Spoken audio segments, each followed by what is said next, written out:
Nous verrons ensemble dans cette vidéo comment utiliser l'intelligence artificielle pour créer des fichiers de configuration Docker. Et vous allez voir, cette vidéo est très intéressante car elle nous permet voilà, de gagner du temps et de produire un résultat vraiment satisfaisant très rapidement. Nous allons commencer avec un Dockerfile. Alors, comme vous le savez peut-être, un Dockerfile nous permet de créer une image Docker personnalisée. Pour cela, il faut commencer par créer un fichier qu'il faut absolument appeler Dockerfile sans aucune extension derrière. Voilà qui est fait. Avant de le remplir, on va vérifier quelque chose. On va tout de suite créer un conteneur basé sur une image Ubuntu. Donc, c'est rien à voir avec le Dockerfile. On va le faire directement en ligne de commande ou en tout cas dans notre terminal. Donc, je vais faire un docker run. Donc de tirer rm, ainsi le conteneur sera supprimé lorsque je n'aurai plus besoin. On va interagir et on a dit que c'était basé sur Ubuntu version 20.04. C'est bien ça. J'appuie sur Entrée, j'attends quelques secondes, il va télécharger l'image. Ah non, elle est déjà présente. Voilà, il a créé un conteneur par rapport à l'image qui était présente. Si vous n'avez pas Ubuntu 20.04 dans votre machine, une image de ce type, voilà, il y aura un peu de temps pour le téléchargement. Maintenant, hop, je suis bien dans le conteneur Ubuntu. OK? Je vais juste taper une commande nano. Vous savez, nano, c'est un éditeur de code ou un éditeur tout court de texte en ligne de commande que l'on peut ouvrir dans un terminal ou un avis de commande. Donc j'appuie sur Entrée et là on me dit que cette image-là, en tout cas ce conteneur-là, basé sur l'image Ubuntu 20.04, ne contient pas nano, parce que lorsque je tape la commande, on me dit, la commande n'est pas trouvée. OK. Donc je quitte le conteneur et je nettoie un petit peu mon terminal. Et bien justement, on va créer une image avec à l'intérieur Nano directement installé. Ainsi, lorsque l'on crée des conteneurs basés sur notre image personnalisée que nous allons donc construire ensemble, Nano sera directement à l'intérieur. Mais pour cela, nous allons utiliser l'intelligence artificielle. Voyons cela ensemble.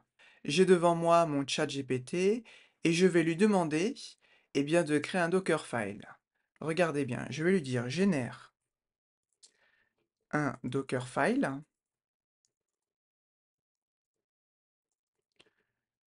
basé sur sur une image Ubuntu 20.04 et alors, génère un Dockerfile basé sur une image Ubuntu avec Nano installé à l'intérieur. Et maintenant j'appuie sur Entrée ou j'appuie sur la petite flèche.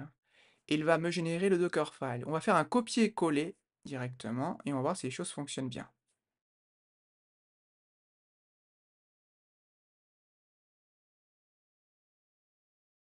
Ok, donc là il va nous expliquer, mais on a déjà ce qu'il nous faut.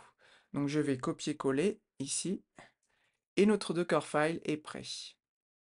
Si on regarde les images qui sont à disposition dans notre machine, on voit bien que nous avons l'image d'Ubuntu que nous avons téléchargée tout à l'heure pour notre test au début de la vidéo. Maintenant, nous aurons une deuxième image, une image personnalisée basée sur le Dockerfile. Pour la construire, il nous faut un Dockerfile, donc ça c'est fait. Et pour lancer la construction, il faut utiliser une commande. Voici la commande, donc c'est le docker build -t. Ensuite, on met un nom à notre image, on va l'appeler Ubuntu Nano. Et on indique où est le Dockerfile, donc nous il est dans notre dossier courant, donc on met juste un point.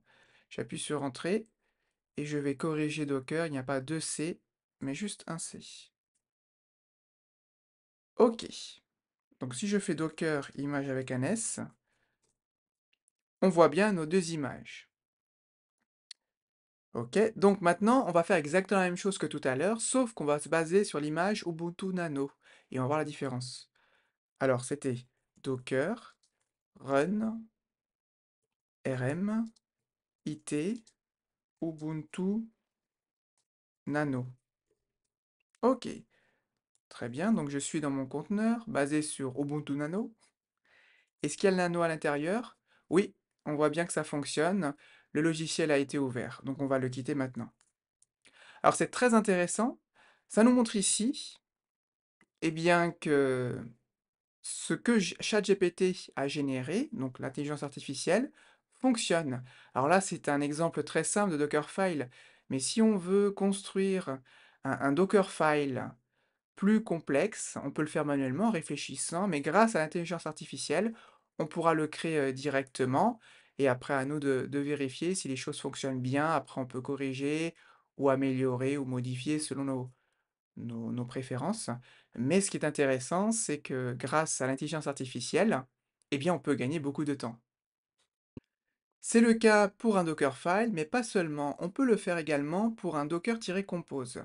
Alors on va créer un nouveau fichier que l'on va appeler docker-compose.yml. Donc ça permet de créer voilà, plusieurs conteneurs qui peuvent être reliés les uns aux autres pour un projet bien spécifique. Et nous allons faire la même chose, mais cette fois-ci, nous n'allons pas utiliser ChatGPT, mais nous allons utiliser le Copilot de GitHub. Alors comme vous pouvez le voir ici, il est déjà installé dans mon éditeur de code, et on me dit ici, fais ce raccourci-là pour demander quelque chose à GitHub. Eh bien, c'est ce que nous allons faire. Donc, je fais le raccourci, et là, je vais demander, génère un Dockerfile, pardon, non, un Docker-compose avec Nginx. J'appuie ici ou sur Entrée, et il va me le générer. Ah, là, il y a un petit souci, donc on va refaire. Hop, voilà. On appuie sur Accepter, on peut abandonner. Il y a également d'autres choses que l'on peut faire. Moi, je vais accepter. Je vais vérifier. OK, il me l'a généré. Nginx, OK, basé sur cette image. Très bien. Port mappé directement, le port 80 avec le port 80. Là, voilà, il me mappe également un volume, le nginx.conf, qui n'existe pas hein, dans notre comment dire, dans notre projet. Mais de manière générale, il faut en avoir un pour bien configurer Nginx. Mais bon, là, c'est juste un exemple, donc on va le supprimer ici. Voilà. Et si je fais, alors je suis encore dans mon conteneur, si je sors de mon conteneur et que je fais docker, donc je fais docker-compose up, donc il va télécharger Nginx parce qu'il n'y avait pas l'image dans notre machine. On attend quelques secondes. Donc là, c'est bon. Et voilà, il faut que j'utilise le port 80 pour récupérer les informations du port 80 de notre conteneur Nginx. Donc c'est ce que je vais faire. Je vais taper localhost. Alors je vais bien l'écrire. 2.80. On aurait pu mettre localhost tout court. Ça revient au même. Et on voit bien qu'Nginx fonctionne bien. Alors bien entendu, ici, notre docker-compose n'a aucun intérêt. Elle est tout simple. Mais c'est juste pour l'exemple. Grâce à l'intelligence artificielle et grâce à Copilot, il est possible de générer des docker-compose.yml beaucoup plus complexes, et cela facilement et très rapidement. Notez que j'ai utilisé Copilot pour le docker-compose.yml et ChatGPT pour le Dockerfile, mais il est tout à fait possible d'utiliser également un Copilot pour Dockerfile et ChatGPT pour un docker-compose. Après, chacun choisit ce qu'il préfère. Moi, personnellement, justement, je choisis les deux, hein, j'utilise les deux de manière générale. Voilà, et ça me plaît bien parce que ça me permet de gagner beaucoup de temps. Maintenant, peut-être que vous vous demandez, mais comment utiliser Docker concrètement lorsque l'on a un VPS, donc un serveur, à nous, quelque part en France par exemple, nous avons un accès root, on peut y aller, on peut installer des choses. Comment utiliser Docker dans un VPS pour, voilà, créer un site internet? Eh bien, si vous voulez connaître la réponse à cette question, n'hésitez pas à regarder la prochaine vidéo.